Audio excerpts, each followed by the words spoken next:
Assalamualaikum warahmatullahi wabarakatuh. Berjumpa kembali dengan Ustadzah Khoir pada pembelajaran daring kelas 5 tema 8 subtema 1 muatan bahasa Indonesia. Marilah kita baca basmalah bersama. Bismillahirrahmanirrahim.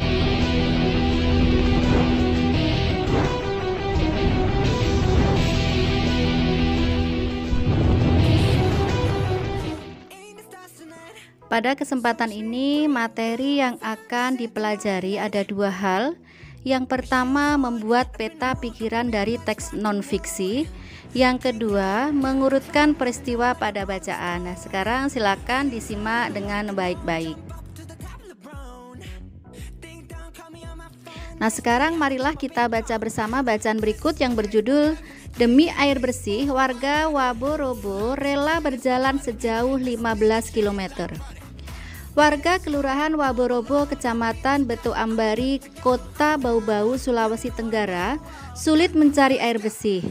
Mereka harus menempuh perjalanan hingga sejauh 15 km dari tempat tinggalnya untuk mendapatkan air bersih. Mereka terpaksa mengambil air bersih di Kelurahan Kaisabu Baru, Kecamatan Sorawolio. Mereka biasanya menumpang mobil dan membawa beberapa jerigen ukuran 15 liter. Jerigen itu digunakan untuk menampung air yang mengalir dari aliran sebuah anak sungai di Kelurahan Kaisabu Baru. Letak Kelurahan Waborobo berada di dataran tinggi. Di daerah itu air tanah sulit didapat. Kalaupun ada, air hanya sedikit. Daerah itu juga belum mendapatkan akses aliran air bersih karena pipa-pipa PDAM belum mencapai ke daerah sana. Warga Kelurahan Waborobo sangat membutuhkan air dan sangat mengharapkan bantuan dari pemerintah daerah untuk keperluan tersebut. Setelah kita membaca, kita bisa membuat peta pikiran dengan menjawab beberapa pertanyaan. Yang pertama adalah peristiwa apa yang terjadi. Nah, dari bacaan kita tahu peristiwanya adalah peristiwa sulitnya mendapatkan air bersih. Kemudian pertanyaan yang kedua, di mana peristiwa itu terjadi? Peristiwa terjadi di Desa Waborobo, Kecamatan Beto Ambari, Kota Bau-Bau, Sulawesi Tenggara. Sedangkan pertanyaan ketiga, apa penyebab peristiwa itu terjadi?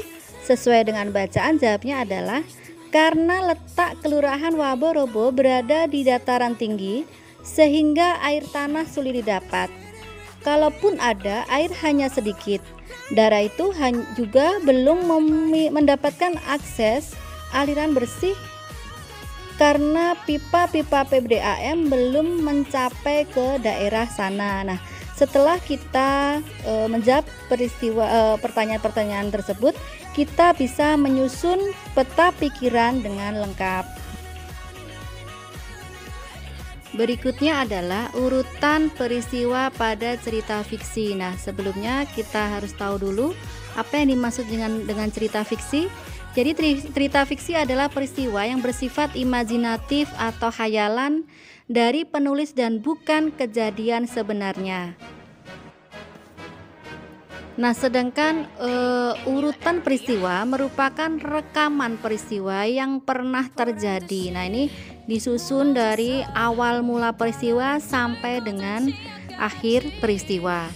Nah, di sini nanti kita akan belajar memahami urutan peristiwa dari bacaan cerita yang akan disajikan oleh Ustadzah berikutnya ya. Simak baik-baik. Semut dan beruang.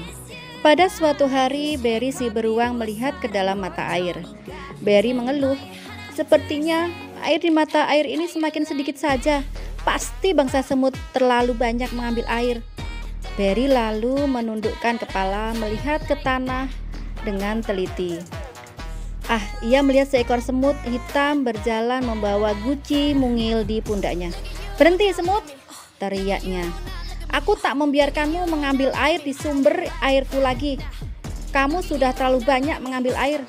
Berhenti atau kucakar kau," ancam Berry beruang. Semut hitam kecil itu tidak memperhatikan teriakan Berry. Ia merangkak ke bawah beberapa helai daun kering. Ia terus berjalan menuju sumber mata air. Berry mencakar dan mengendus daun-daun semakin berteriak.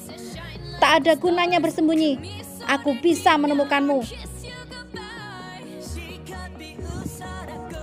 Semut hitam berteriak dari arah belakang Berry. Kenapa kamu pelit sekali? Bayi-bayi semut di lembah semut sangat kehausan. Air di mata air ini akan masih banyak sekali.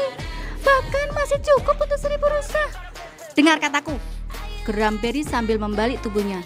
Aku tak akan memberikanmu air lagi. Semua semut dilarang mengambil air di sini lagi. Semut hitam terdiam sebentar lalu berkata, apa boleh buat kalau kau sudah memutuskan begitu? Tapi aku tetap akan mengambil air untuk bayi-bayi semut di lembah. Berry beruang sangat marah. Namun semut hitam sudah menghilang lagi ke bawah daun-daun kering. Berry mencarinya tetapi ia tidak melihat apa-apa di rumput. Akhirnya ia kembali dengan jengkel ke sarangnya di dekat pohon oak. Semut-semut yang haus menunggu di lembah semut. Setelah menunggu cukup lama, akhirnya mereka berbaris menuju mata air. Salah satu semut melihat guci air milik semut hitam yang tergeletak di jalan. Pasti semut hitam mendapat masalah. Lihatlah, ini gucinya, tapi dia tidak tampak. Mereka memungut guci itu dan terus berjalan. Saat itu seekor kelinci mengintip dari balik semak. Kelinci itu mengangkat telinganya dan berbisik, jangan pergi ke mata air itu, pulanglah, kalian dalam bahaya. Berry sedang marah. Ia bilang air di mata airnya berkurang. Ia akan mencakar semua semut-semut yang berani mengambil air dari mata airnya. Akan tetapi semut-semut itu tidak takut. Mana beruang itu sekarang? Tanya mereka. Ia sedang di rumahnya beristirahat, jawab kelinci. Semut-semut itu berbaris seperti tali sepatu di rumput. Mereka melihat seekor tupai duduk di pohon dan bertanya, apa kami sedang berjalan tepat ke arah sarang beruang? Ya, itu memang jalan ke arah sarangnya, jawab tupai. Tapi sebaiknya kalian balik ke rumah. Berry beruang dari tadi berteriak terus. Katanya kalau kalian mengambil air dari mata airnya, ia akan mencakar kalian. Akan tetapi semut-semut itu tak mau kembali. Mereka terus berbaris seperti tali sepatu di tanah. Hari hampir malam ketika mereka tiba di depan pohon oak tua. Mereka melihat sekeliling dan menemukan sebuah retakan di tanah. Mereka masuk ke dalamnya dan mulai menggali sebuah lubang. Apa yang kalian lakukan? Kenapa kalian menggali? Tanya tikus tanah yang merasa terganggu dari tidurnya. Kami ingin menangkap peri beruang. Kami sedang membuat jebakan untuknya, kata para semut. Bahaya sekali, seru tikus tanah. Dia pasti sudah menangkap semut hitam saudara kami. Ia juga berniat mencakar kami. Hanya karena kami mengambil air dari mata air, kata semut-semut. Aku akan menolong kalian menggali di bawah sarangnya. Aku pernah hampir tertangkap dia dahulu. Seharian itu para semut dan tikus tanah menggali lubang di bawah sarang Berry. Mereka terus menggali selama 10 hari. Berry beruang sama sekali tidak curiga. Suatu malam di hari ke-10, Berry beruang kembali ke sarangnya dengan hati gembira. Dia berhenti di depan rumahnya di depan oak dan berkata pada dirinya, aku sudah makan dan minum sampai kenyang. Satu-satunya yang bikin aku jengkel adalah semut-semut itu. Mereka masih berani mengambil air dari mata airku. Besok akan aku hancurkan lembah semut itu. Akan ku cakar mereka yang dengan cakarku seperti ini. Berry beruang mulai mencakar ke segala arah. Ia menghentakkan kakinya ke lantai sarangnya dan bruk! Lantai sarangnya jebol. Berry beruang jatuh ke lubang di bawah sarangnya. Lubang itulah yang telah digali para semut dan tikus tanah. Berry beruang harus terus tinggal di lubang itu, kecuali ada penjaga hutan yang menemukannya. Semut-semut itu akhirnya hidup damai di lembah semut. Saat itu, semut hitam saudara mereka juga sudah kembali ke rumah. Ternyata, ia hanya terpeleset di jalan. Jadi tidak ada yang merusak kebahagiaan mereka sekarang. Para semut dengan bebas pergi mencari makan dan minum di hutan. Nah, setelah memahami bacaan yang berjuluk semut dan beruang itu, sekarang kita membuat urutan peristiwanya. Nah, yang pertama adalah Berry si beruang mengeluh sumber airnya berkurang. Kemudian peristiwa kedua, sebut hitam akan mengambil air di sumber mata air tersebut. Nah, untuk peristiwa 4, 3 dan seterusnya menjadi tugas kalian untuk dikerjakan sendiri dengan cara kalian baca kembali bacaan tentang sebut dan beruang, kemudian menyusun urutan peristiwa berdasarkan cerita tersebut. Nah, setelah selesai, silakan di-upload di e-learning sesuai dengan jadwal yang sudah ditentukan.